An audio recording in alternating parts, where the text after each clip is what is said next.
Nossos convidados, então, já devidamente apresentados a todos vocês. Marco, bem-vindo. Bem-vindo a todos vocês também, nossos panelistas. Palavra é sua.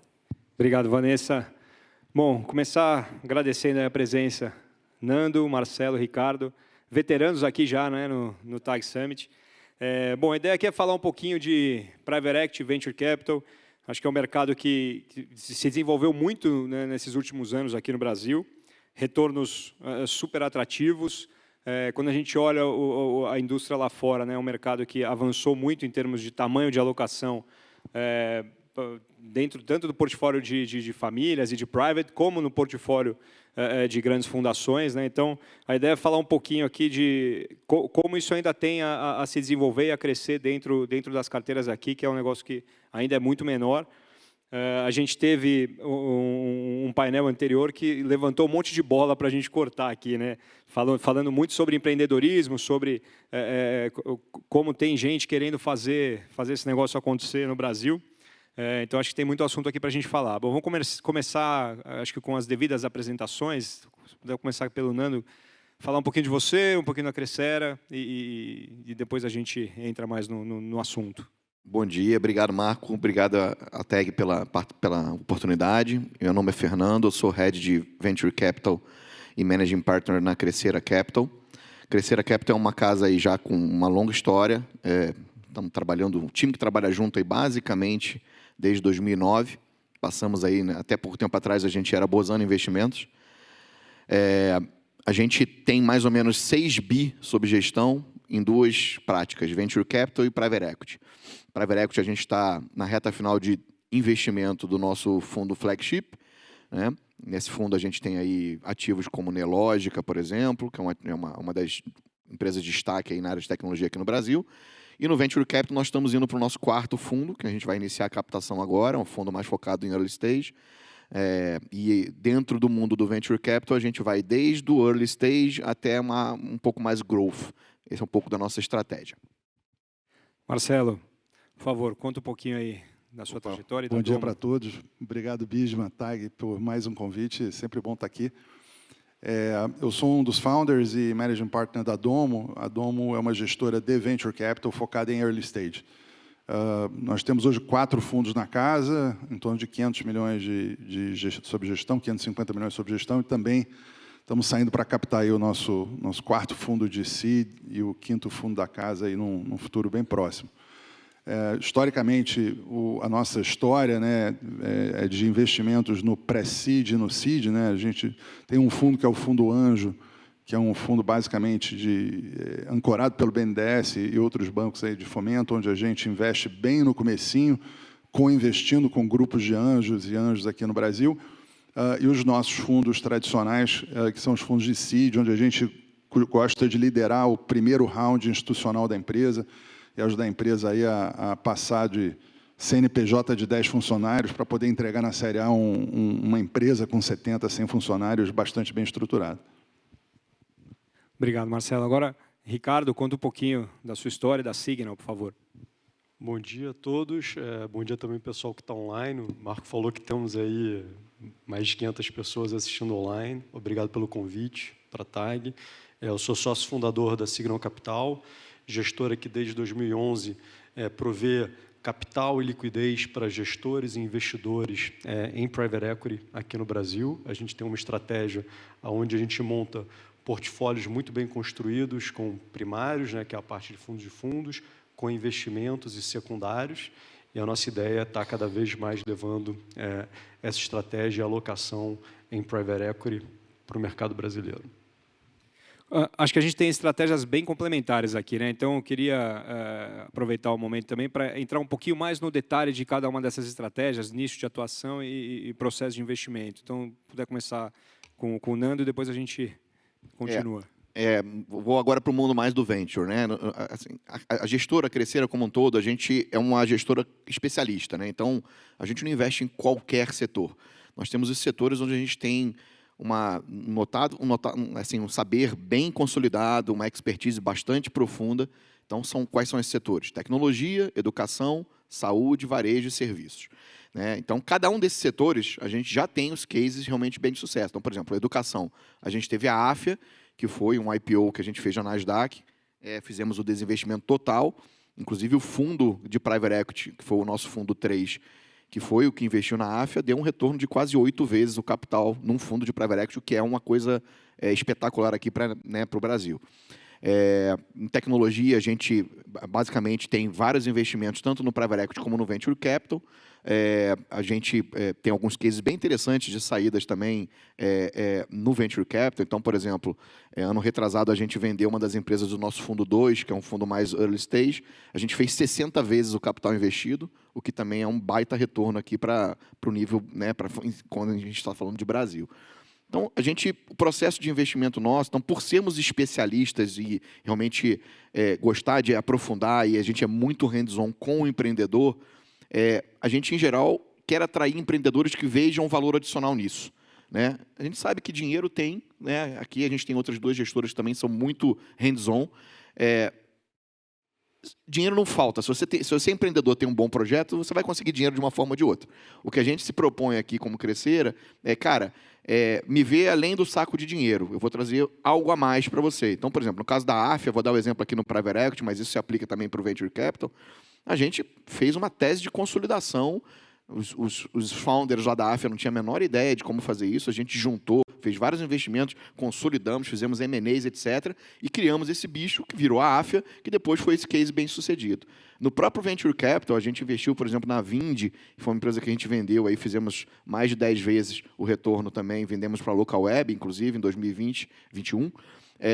A gente comprou, quando a gente entrou na empresa, a gente fez ela comprar 3 concorrentes.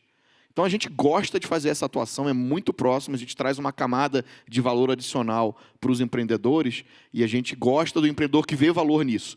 Né? O cara que quer só o dinheiro, em geral, a gente já deixa bem claro que, cara, procura outro investidor, não é a gente. A gente gosta de ter realmente participação ativa na empresa, obviamente respeitando as fronteiras ali do empreendedor, ele tem ali, a gente sabe que quem está tocando o negócio é o empreendedor, mas a gente gosta de atuar. Né? Então, por isso que até o nosso acordo de acionistas padrão, ele é um acordo mais robusto, para dar essa garantia de que a gente vai ter essa voz de atuação. Tá? Então, esse é um pouquinho do nosso, vamos dizer assim, nosso DNA enquanto investidor. Marcelo? Eu sou igualzinho ao Fernando. Basicamente é isso. A gente é muito focado em tecnologia. A gente não investe em nada que não tenha uma vantagem tecnológica e uma presença da tecnologia muito forte. Acho que talvez essa seja talvez a pequena diferença entre nós e a Crescera, né? Fora o AOM, né? A gente quer ser a Crescera quando crescer. E o nosso perfil também é muito de hands-on. Concordo totalmente com o Fernando, assim, dinheiro tem, e nós procuramos o empreendedor que valoriza a nossa presença mais do que ele valoriza o dinheiro. Se ele quer só dinheiro, existe um grupo de fundos que nós não fazemos parte. Eu diria que, orgulhosamente, nós, a Crescera, e mais uns 4 ou 5, temos essa visão, que é a visão de que o dinheiro, pelo dinheiro, ele tem pouco valor, né? É commodity. Então, nós procuramos muito esse empreendedor. Eu acho que um ponto muito importante para nós é que, obviamente, né, nós procuramos o empreendedor que reconhece isso, e isso reflete no valuation. O nosso negócio é um negócio de números, né? Um negócio de múltiplos. Então, eu tenho muita dúvida, por exemplo, quando aparece um deal, por exemplo, que andou pelo mercado quase como um padrão, né? É uma startup de 2 garotos, ou 2 jovens, ou 2 meninas muito inteligentes, que vai para o Y Combinator e volta de lá, e o round é $2 milhões a $20 milhões de valuation. Isso é um padrão orientado pelo Y Combinator. E, às vezes, a empresa não tem nem receita. Quando a gente olha para o Brasil, eu falo assim, 100 milhões de valuation, para eu entrar numa empresa que não tem receita, eu nem recebo essas pessoas. Normalmente, a gente já passa esse business, porque para eu ganhar 50 vezes, eu tenho que assumir que essa empresa vai valer 5 bilhões de reais, e aqui no Brasil a gente não tem negócios, né, de saídas a 5 bilhões de reais. Né? A grande saída de tecnologia dos últimos 3 anos foi a RD Station, a 1,2 bi. Então, a Domo tem como um dos conceitos mais importantes, né, ser muito realista e muito rígida nos valuations de entrada, para que a gente consiga exercer as saídas com bons múltiplos e isso reverter em resultado para o investidor. Porque, no fundo, o que vai dar longevidade para nós como gestora é performance. E é muito claro, e eu sou muito aberto com os empreendedores em dizer o seguinte: o meu primeiro compromisso é com o nosso investidor. Depois, o meu compromisso é com você. E você vai me ajudar a dar o retorno para o meu investidor. Então, quem perde o foco no retorno, né, é muito legal você marcar lá que tem um valuation de 2 bilhões de dólares numa startup que não vale isso. O único problema é que depois você vai ter que marcar para baixo, quando o mercado descobrir que aquela startup não vale isso, né, que está acontecendo muito agora. Então, a gente vai menos pelo nome, ou menos pelo hype do momento, e a gente vai mais procurar empreendedores que entregam, né, e que constroem empresas. Né? Uma empresa leva 10 anos para ser construída. Nenhuma empresa é construída em 2, 3 anos. E a gente tem que ter isso muito forte juntos, né? Que a gente vai estar 10 anos junto com essa empresa. No começo, a gente vai estar ajudando ele no dia a dia. Na sequência, a gente vai passar a ser quase que o melhor amigo do empreendedor quando ele começa a se relacionar com fundos maiores. Então, esse é um pouco do nosso perfil. Em termos de setores, a gente é bastante agnóstico em setor. A gente gosta do estágio, né, do seed stage. A gente vai acompanhando um pouco as tendências de mercado. Né? A fintech é um mercado que já passou, a fintech B2C, né, enquanto a consumidor, enquanto a fintech enterprise hoje é o que a gente vem olhando, por exemplo. Ricardo, um pouquinho do nicho de atuação da Signal, como é que vocês trabalham lá? Eu acho que eu sou um animal um pouco diferente aqui, mas a gente precisa de gestoras como a Crescer e como a Doma até para a gente poder sobreviver, né? Porque se não tivesse escolha de boas pessoas, a gente é mais um alocador de capital, né? A gente busca eficiência na alocação de capital em mercados alternativos. E na Signal a gente não quis inventar nada, a gente segue a mesma estratégia, a mesma inteligência que a gente já fazia há mais de 10 anos aqui no Brasil, né? De 2010 a 2020. A Signal era, na verdade, a presença da Hamilton Lane aqui no Brasil, para a América Latina. Eu era o responsável por toda a parte de investimentos. E a gente aloca capital com 3 estratégias principais, né, que a gente chama dos primários, secundários e os co-investimentos.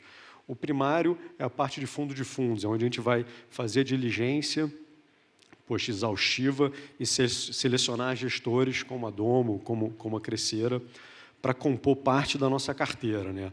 A gente delega essa parte para esses gestores e é muito chato no acompanhamento. Então, a gente acha que o nosso trabalho não acaba quando a gente faz o cheque, o compromisso de capital, e tem todo um trabalho de acompanhamento, monitoramento desses investimentos. Isso aí, hoje, é mais ou menos 25% dos nossos assets under management vai para essa estratégia.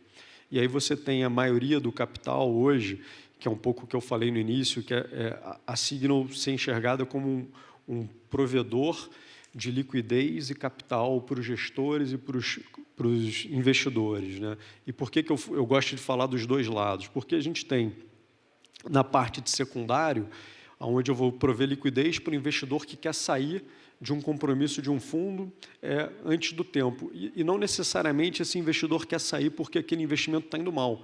Às vezes é uma realocação do capital dele, ele vê uma oportunidade onde ele vai remunerar o capital dele de uma maneira melhor. Às vezes ele quer comprar uma casa e precisa gerar liquidez. Às vezes você tem motivos menos felizes, que tem um espólio, um testamento, onde você tem que se desfazer de alguma dessas posições, e a gente compra essa posição no mercado secundário, dando um desconto, né, na maior parte das vezes. E aí a gente gosta de falar que o nosso nicho de atuação no secundário, eu procuro mais o vendedor que tem a necessidade de liquidez do que um ativo estressado, né? Eu acho que não tem desconto alto que salve um mau negócio.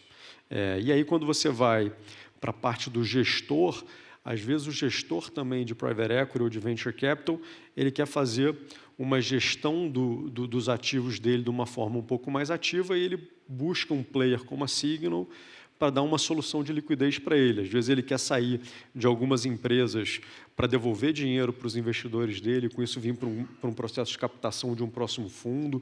Às vezes ele acha que já capturou retorno naquele investimento, e a gente atua muito construindo essas oportunidades a 4 mãos com os gestores também. Tá? E aí, na parte de co-investimento, a gente vai co-investir com esses gestores em oportunidades que a gente acredita que podem gerar um alfa para a nossa carteira. Hoje a gente tem um pouco mais de R$1 bilhão de reais sob gestão em 2 famílias de fundos, né? A principal, que a gente está no nosso terceiro fundo, que faz esse primário, secundário com investimento para private equity, agnóstico quanto ao setor e a estratégia. E a gente tem uma outra família de fundos que a gente começou, que é para fazer a mesma coisa, mas voltado para special opportunities, onde a gente vai tentar oferecer também uma visão que a gente tem de cada vez mais abrir caixinhas no mundo de alternativos para os nossos investidores. Perfeito. Nando, você comentou que dinheiro não falta, né? Mas a gente vem num momento que a taxa de juros foi de 2 para 13,75 muito rápido. A gente viu aí que meio que secou a liquidez de multimercado, de renda variável e, consequentemente, aí de mandatos, de novos mandatos, né, para mais ilíquidos, vamos dizer assim. Tem a vantagem de que o que já foi captado está comprometido, né? Então, como é que você está vendo esse momento atual? Legal. Isso é uma ótima pergunta, né? E aí acho que vale a pena a gente recordar um pouquinho de um passado recente, né? A gente viveu ali de 2019 até final de 2021 essa euforia, né? E aí muita liquidez, taxas de juros estruturalmente baixas, até negativas em alguns países né, por um período longo. Obviamente teve uma profusão de capital para a classe de ativos alternativos, porque a renda fixa não estava pagando o suficiente para se justificar. E aí a gente começa a ver as distorções, né? Então, alguns fundos, não vou falar nomes, mas vocês sabem quais são os vilões. Os caras captaram fundos grandes demais para o mercado. Você sabe, quem trabalha aqui com fundos sabe que você tem uma pressão por uma janela de alocação num período de tempo, e aí você começa a ter os incentivos errados. E aí esses incentivos errados é o quê? Eu preciso de empresa que tem um cash burn gigante para poder justificar cheques gigantes. Então, na verdade, o gestor não está nem aí para o valuation bom, como o Marcelo falou. Ele não tem aí. Se você chegou empreendedor aqui com, olha, eu vou gastar 100 milhões por mês aqui, opa, esse empreendedor é maravilhoso, porque vai justificar a alocação de um fundo que eu captei dinheiro demais. Então, isso criou um ciclo vicioso em que fundos desproporcionalmente grandes geraram incentivos perversos para empreendedores que se aproveitaram disso, né, ajustaram seus planos de negócio para queimar o máximo de capital possível, e aí isso vai inflando os valuations, aí você cria essa bola de neve que a gente viu, né? Obviamente, a conta chega, a maré baixou, quem estava pelado na praia teve que se mostrar e teve que fazer cortes profundos. Isso até é objeto de um artigo que eu estou escrevendo, que vai sair em breve, que vai botar o dedo bem nessa ferida. Mas, enfim. Então, foi um aprendizado. Eu acho que a gente agora vai entrar numa fase mais virtuosa. Obviamente, as taxas de juros vão cair. Então, essa balança se vale a pena deixar o dinheiro na renda fixa ou ir para um pouco mais de risco, vai começar a pender mais para os ativos alternativos de novo. É natural, né? É muito bom deixar o dinheiro rendendo a 13% ao ano. Quem não gosta, né? É óbvio. Mas essa molezinha vai acabar também. É natural. E a gente vive os ciclos, né? Quase como uma senoide, né? Você tem os ciclos lá onde você tem mais fluxo de capital para ativos alternativos, depois diminui e assim vai.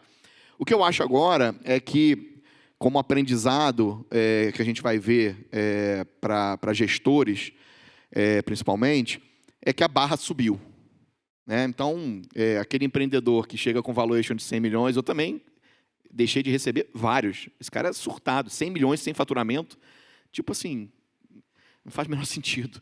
Então, assim, a barra subiu, não só na questão de valuation, etc., mas mesmo nos indicadores ali econômicos da empresa, né? Você tem, por exemplo, a SaaS, que é um negócio que a gente gosta muito de investir em empresas de SaaS. Você tinha aquela clássica Rule of 40, né? Que é a soma lá de crescimento com margem bruta ali, e você tem que dar 40. Isso era um indicador saudável. Para mim, essa barra agora virou um Rule of 60, sendo que você não pode mais crescer só em faturamento, você tem que entregar margem também. Antigamente, o cara crescia 100% ao ano, queimando uma tonelada de dinheiro. Isso era bem visto por boa parte dos investidores. Hoje, não mais. Pelo menos para os que sobreviveram, como nós aqui, que acho que fizemos o nosso dever de casa. Tanto é que no meu portfólio aqui, a gente, obviamente, nesse período, as empresas, algumas sofreram. Lógico, a gente está vivendo um momento de compressão geral aí de liquidez no mercado. Todo mundo sofre. Mas a gente não precisou fazer nenhuma coisa radical, como a gente viu no mercado algumas coisas acontecendo. Então, acho que agora a gente vai entrar num ciclo bacana de novo, com mais aprendizado, tanto do lado dos gestores que sobreviveram, como também dos empreendedores, que eu acho que, né, tem aquele ditado, né, cachorro mordido por cobra tem medo de linguiça. Então, o cara, agora ele já vai vir com um discurso diferente, porque ele sabe que os gestores aqui também já estão, opa, eu não vou cometer os mesmos erros que eu cometi no passado. Então, acho que meu viés é muito positivo. Acho que agora a gente vai ter ali realmente novas safras de fundo bem interessantes, onde alguns erros que foram cometidos não vão ser mais cometidos, e isso vai gerar aí retornos bastante promissores. Você tocou num ponto importante, que é em relação aos founders também, né? Esses caras estão ficando... Você já tem founders de segunda leva, terceira leva. Marcelo, comenta um pouquinho, tanto o momento de valuation, que acho que vocês dois falaram, né? Como é que isso impactou principalmente no early stage, e como é que as empresas, no curto prazo, têm feito, eventualmente, para cobrir um buraco de dinheiro, para se financiar? Já tem um pouco de venture debt acontecendo também? Essas empresas conseguindo acessar crédito? Como é que está o mercado para isso? E como você tem visto essa nova safra que está vindo? Acho que um pouco na linha complementando o que o Nando falou. Bom, vamos lá, até complementando muito da fala do Fernando, eu sou muito otimista com relação ao mercado, tanto que a gente está saindo com um fundo daqui a um mês, que vai ser o nosso fundo 4. Então, não estamos saindo por sair, quer dizer, a gente está saindo porque agora efetivamente é o momento, até pelo próprio perfil do nosso tipo de investimento, quer dizer, a gente vai chamar esse dinheiro em 5 anos, né? Então, quando você começa a ter um horizonte de queda de juros, fica mais fácil para o investidor decidir que esse capital commitment aí, que a gente vai chamar na média 20% ao ano, já começa a perder um pouco o charme de deixar o dinheiro parado, até porque é um compromisso futuro, e dá para notar que nos próximos 3 anos, pelo menos, a gente espera que a gente veja uma queda de juros razoável e que passe a valer a pena. Agora, muito importante também para o investidor, quer dizer, uma consciência que a gente tem muito grande no Venture Capital, principalmente aqui no Brasil, que é o seguinte: se a gente não está aqui para dar 30% mínimo ao ano para o investidor, a gente não deveria estar fazendo Venture Capital no Brasil. Porque um país que tem uma taxa de juros de 13,75, para que você vai imobilizar o seu dinheiro por 10 anos com o maior risco do mundo, né? A gente está na ponta, seja direita ou esquerda, mas a gente está na ponta do risco maior de qualquer classe de investimentos. Realmente, se você não está aí para dar 6 ou 7 vezes, você não deveria estar no mercado. E aí eu volto para a questão do jogo de números, né, do jogo de múltiplos. Entendendo que o Brasil, as saídas no Brasil aí vão ser na casa entre 400 e 700 milhões, né, entendendo que uma ZUP saiu a 600 milhões, que um ARD saiu a 1,2. O Fernando até pode falar um pouco mais de múltiplos de saída, mas entendendo que o múltiplo de saída das empresas aqui no Brasil de tecnologia vai ficar aí entre 400 e 700, a quanto você tem que entrar para você poder ganhar 20, 30, 40 vezes? Na casa de 20, 30 milhões, e não 100. E aí é onde o investidor tem que questionar o gestor de como você vai dar 6 vezes. E se o investidor investiu num fundo que investiu numa empresa pré-operacional sem faturamento a 100 milhões de valuation, ele tem o direito e o dever de perguntar por que você fez esse investimento. Como tem que perguntar para mim por que eu fiz cada um dos nossos investimentos. O Amaury já me perguntou 3 vezes hoje aqui. Então, o negócio de Venture Capital ele tem que ser motivado por altos retornos, porque senão ele não tem razão de ser. Então, eu acho que essa é uma primeira preocupação, e aí que eu vejo que existe uma safra de investidores que está atenta a isso, que começa, as conversas que a gente teve nos últimos 2 meses foram muito, com os investidores, foi muito em cima disso, né? Quer dizer, por que por aqui, por que por ali. A nossa carteira também, né? Hoje nós temos 106 startups no nosso portfólio. É o que eu digo, a gente teve olho roxo, braço quebrado, uma platina na perna, mas ninguém morreu. Assim, todos passaram pelo inverno, aí, pelo deserto de 2022, dívida consciente, dívida bem tomada, alguns down rounds, alguns bridge rounds, mas as empresas hoje são melhores do que elas eram há um ano atrás, com certeza, e a gente começa a ver uma retomada do crescimento no faturamento de uma maneira muito mais saudável, até em startups mais conservadoras, como é o caso das startups do nosso portfólio. E, finalmente, com relação à nova safra, como os fundos exagerados, né, que o Fernando comentou, como esses fundos que não são do mercado, eram muito aqueles crossovers fund, né? Podemos falar do Tiger aqui, quer dizer, o Tiger nunca foi um fundo de venture capital e despejou bilhões de dólares em venture capital porque tinha que despejar, né? O próprio SoftBank, com o fundo Latam, fez investimentos também em valuations um pouco exagerados, talvez ele por um outro problema estrutural interno deles, mas a gente acabou vendo fundos grandes fazendo investimentos que não o farão. Então, quando o empreendedor olha lá na frente, ou até quando os fundos mais de early stage, que competem conosco e que gostam desses deals de 100 milhões, começam a ver que os fundos maiores não estão fazendo, eles também vão parar de fazer, porque eles também não vão conseguir olhar quem vai ser o próximo round, né? E aí, o que acontece? Aquele empreendedor jovem, aquela empreendedora jovem que hoje está num BBA, está num BTG, que está numa McKinsey, e que tinha um incentivo de sair de um bom salário, porque montando uma startup já ia valer 100 milhões na largada, e em tese já ia ter 40 milhões de riqueza, e já sabia que fazia 2 rounds e que basicamente acabar fazendo uma secundária ia ficar rico muito rápido, ele também já não tem mais esse incentivo.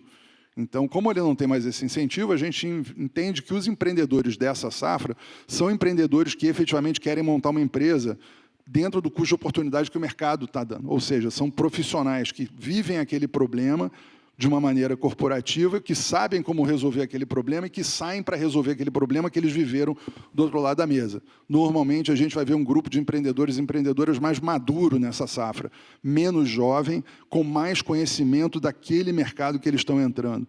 A gente, muito provavelmente, vai ver nessa nova safra menos cópia. A gente viu na safra de 2021 a cópia do plano de saúde americano, a cópia da venda de grupo chinesa, a gente viu a cópia do não sei o que da Europa, a gente não vai ver muito mais cópias, a gente vai ver realmente soluções focadas no mercado brasileiro, feitas por pessoas que conhecem esses problemas. Maravilha. Ricardo, você fez parte, né, parte importante do grupo Hamilton Lane, trouxe para o Brasil, foi peça-chave aqui, enfim, que deu origem ao que é a Signum. Queria que você comentasse um pouco de como é o mercado lá fora, como é que você vê esse mercado se desenvolvendo aqui, né, tanto para Private Equity quanto para Venture Capital, e depois até incluir a pergunta do mercado secundário, como que é lá fora, acho que você comentou um pouquinho já, mas se a gente pudesse entrar um pouquinho mais de detalhe disso, como que você vê a evolução disso aqui no mercado local também. Não, obrigado. Eu acho que o mercado lá fora, obviamente, ele é muito mais desenvolvido e mais profundo de alternativos do que ele é aqui no Brasil, né? Mas acho que a gente não tem que ver isso como aquela síndrome de vira-lata e, pelo contrário, né? Tem que ver isso como uma oportunidade. Eu acho que o que dá ânimo para a gente no desenvolvimento do mercado local é um pouco o que os meus colegas aqui do painel estavam falando, né? Essa disciplina na alocação de capital é o risco que a gente não pode correr, entendeu? E quando você tem gestores que cada vez mais são cientes e têm essa fidúcia pelo capital dos investidores institucionais, isso facilita muito a nossa vida. O mercado lá fora, quando você vai ver do lado institucional, dos investidores, dos grandes alocadores de capital, eles têm uma dinâmica diferente aqui, porque lá fora, uma vez que o investidor seleciona aquele gestor, digamos, seleciona uma Hamilton Lane da vida para fazer uma alocação de capital, ela não necessariamente ela está delegando 100% da tomada de decisão, mas até o nome é um gatekeeper, que é o cara que vai ficar ali de olho no que está acontecendo, vai monitorar e vai prover esses investidores com essa informação. E aí o alocador também tem uma cabeça dos que a gente comentou, até dos re-ups, né? Aqui no Brasil, o institucional ele faz uma alocação e fala, poxa, aloquei nesse cara, está alocado, obrigado e pronto. Então, quando você vai de novo lá mostrar um próximo fundo, a cabeça muitas vezes não, mas eu já aloquei nesse cara, eu não vou alocar de novo nele. Enquanto que lá fora, quando ele tomou a decisão de alocar, provavelmente o re-up já está quase que contratado, porque ele fala, cara, já fiz todo o trabalho de diligência aqui nesse cara, ele está me entregando resultado, ele está me entregando, devolvendo capital, eu vou continuar aqui e vou diminuir o número de relacionamentos que eu tenho, concentrar em poucas e boas casas e vou estar sempre apostando no crescimento e no sucesso desse gestor.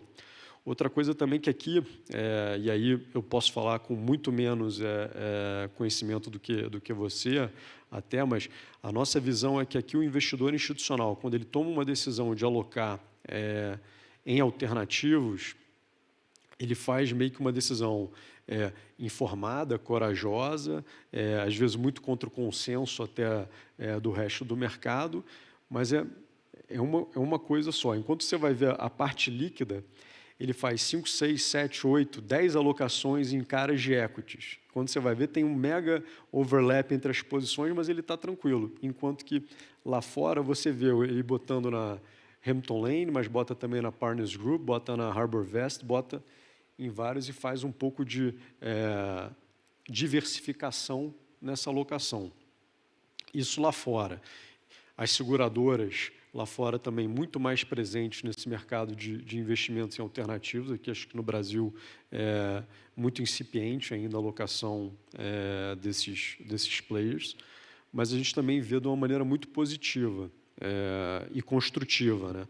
Eu acho que se você pegar, quando a gente começou a alocar capital na América Latina em 2010, quando eu já estava fazendo esse trabalho, para cá, o nível de sofisticação e melhoria, não só da parte dos alocadores institucionais em alternativos, mas também na qualidade do gestor, que começou a entender essa demanda por transparência, por prover informação para players como a gente, poxa, o gráfico é impressionante.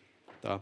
E aí, voltando, o secundário, eu acho que o secundário sempre vai ser uma derivada do resto do mercado, né? Do desenvolvimento, do nível de desenvolvimento do mercado de private equity, o venture capital no Brasil. E eu acho que o mercado está chegando num nível de maturidade que você já tem um universo de investidores buscando liquidez, de gestores que entendem que se esse investidor quer sair do fundo dele, não é porque o fundo está indo mal ou está dando problema. Eu lembro de conversas em 2011 que eu falava para o gestor: eu estou olhando um secundário no seu fundo, e o cara bater na mesa e falar: pô, impossível, meu fundo está indo super bem, pô, isso é mentira. E hoje o gestor já vê isso como uma ferramenta a mais para ajudar a devolver capital para o investidor. Se você pegar essa parte da devolução de capital, que é o DPI, a América Latina é o mais baixo a nível histórico no mundo todo. Então, assim, o investidor compromete o dinheiro e acha que nunca mais vai ver ele de volta. E quanto mais tempo esse dinheiro passa na mão do gestor, por probabilidade, mais tempo ele está exposto a ter um dos ciclos para baixo. Quando você começa a trabalhar essa gestão de liquidez de uma maneira mais ativa, e o gestor começa a trabalhar isso de uma maneira mais inteligente, você começa a ter o dinheiro voltando mais para o investidor, que se sente mais confortável e seguro para investir mais na classe de ativo. E esse é um pouco que a nossa missão aqui no mercado local é difundir cada vez mais o mercado secundário como instrumento de gestão ativa do teu portfólio, quer você seja um investidor, quer você seja um gestor. E a gente está muito, muito animado com isso. Tivemos algumas transações recentes, onde a gente construiu a 4 mãos com o gestor uma solução dessa e que estão dando bons resultados. Lá fora você tem até os fundos dedicados a fazer secundário, né? E é interessante que quando você faz um investimento no primário, você está investindo nos gestores, né? Quando você faz um investimento secundário, muitas vezes já tem boa parte das empresas que estão ali, você sabe o que você está comprando, então é um mercado que faz todo sentido se desenvolver, né? A gente falou um pouquinho aqui de saídas, né? De valuations de saídas, targets de saídas. Comenta um pouquinho quais são os principais modelos aí que vocês buscam como saída e desinvestimento. Eu acho que um dos grandes méritos dos bons gestores é saber surfar também o momento, né? Então, a gente aproveitou essa janela de 2020 e 2021, principalmente, e fez uma série de saídas que, basicamente, o nosso Fundo 2, a gente garantiu ali a devolução multiplicado por 3 vezes do capital daquele fundo, né? É um fundo que a gente deve entregar de 5 a 7, que é o número que o Marcelo falou que a gente deveria sempre almejar aí, é o que a gente está almejando, assim, o primeiro fundo está indo nessa direção, está no último ativo agora que a gente deve vender e anunciar, e aí vai ficar ali mais próximo até de 7. Esse segundo fundo também está indo nessa direção entre 5 e 7. Né? O terceiro fundo é mais recente, mas também está indo nessa direção. Então, assim, a gente tem que aproveitar essas ondas. Né? Se você dá... Tem coisas que a gente não controla. Né? Então, por exemplo, começar um fundo agora é uma coisa boa. A gente está vindo de uma compressão de múltiplos, né? Valuations ali estão derretendo, etc. Se você souber aproveitar, você que está começando o fundo também, opa, legal, a gente consegue fazer negociações melhores.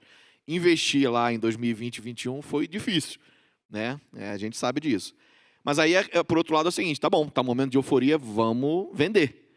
Então, um caso que eu gosto de falar foi o da Bling, né? Que a gente vendeu aí, fez em torno de 60 vezes o capital.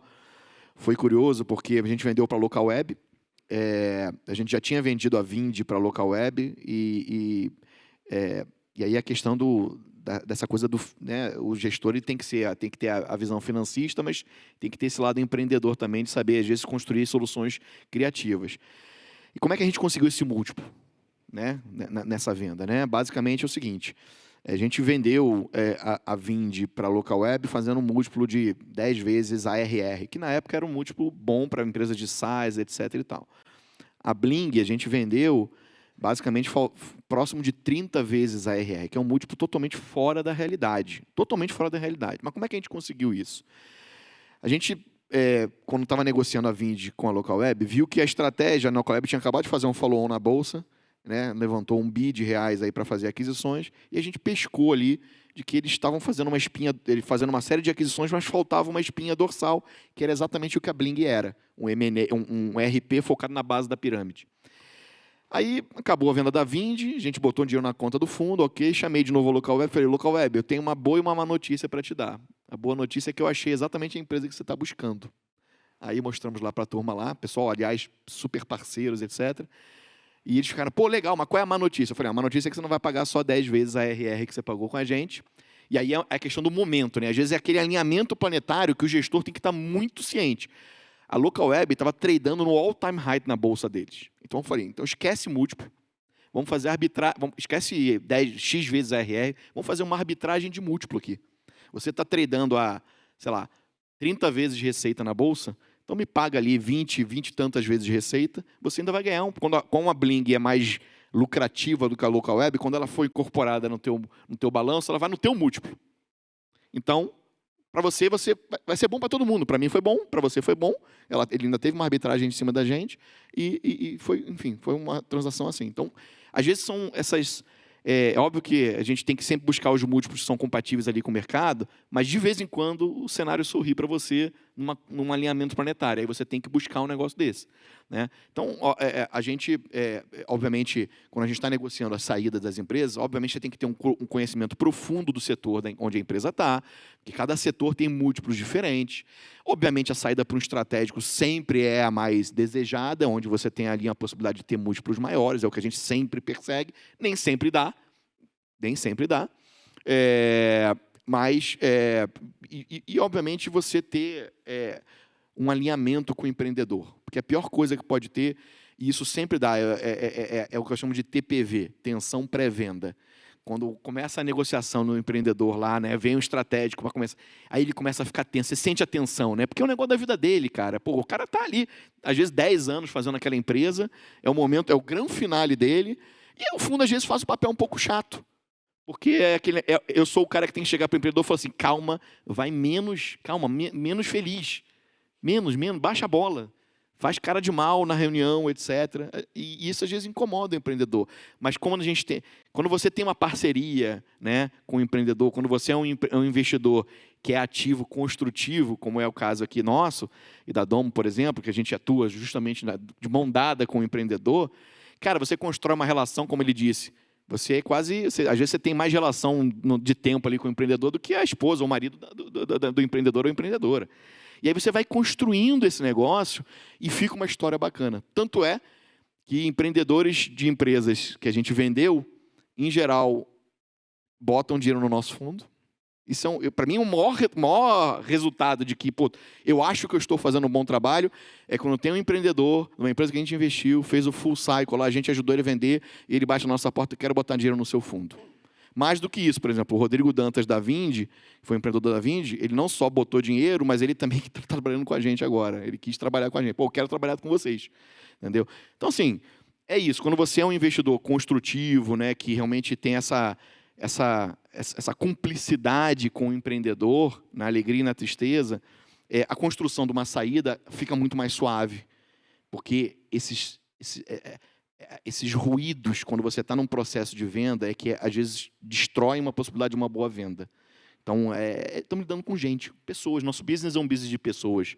Então, quando a gente, né, constrói essa coisa de uma forma suave, a tendência é a gente conseguir realmente capturar muito mais valor.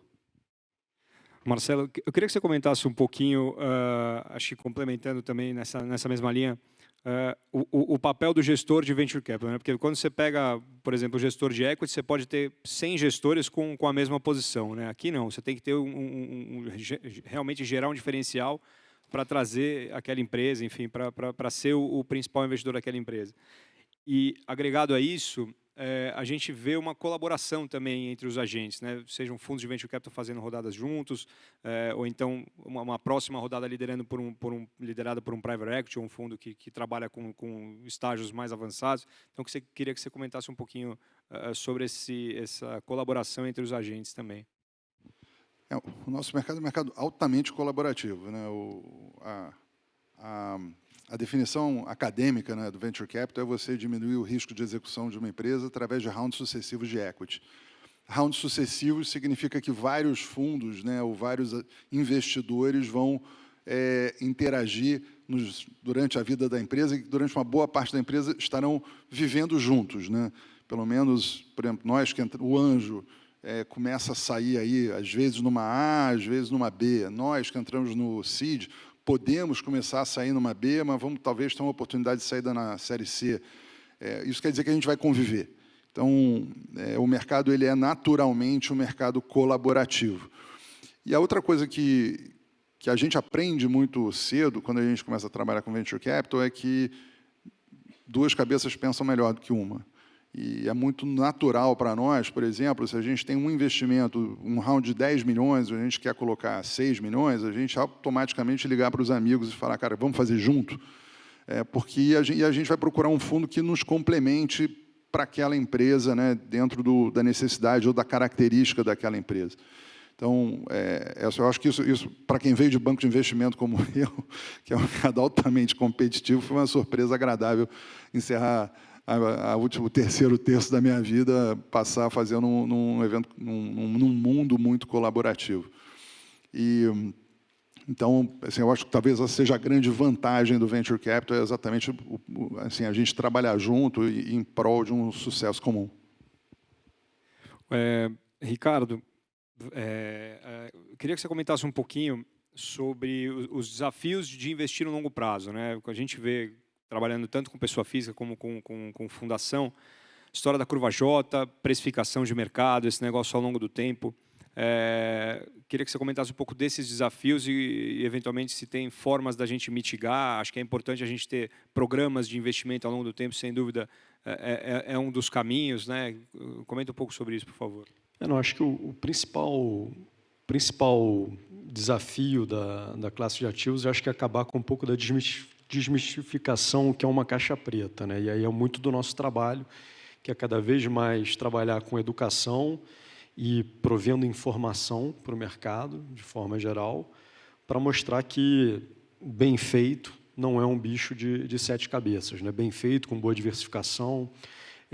Eu acho que a curva J é um desafio desagradável, mas é inerente da classe de ativos, né? Ninguém gosta de ver a cota caindo ali por 3, 4 e negativo, às vezes até por mais de 5 anos. E aí a gente busca mitigar um pouco isso, usando muito ou mercado secundário, né, que você compra cotas mais maduras, com descontos, e você consegue mitigar e atenuar muito essa curva J.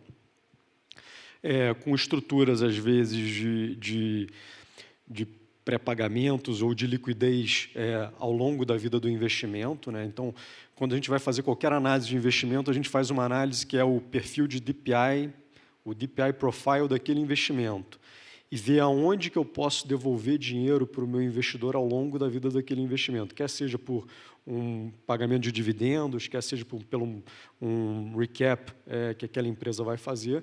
Com isso, você também ajusta muito essa curva J. O outro é o duration, né?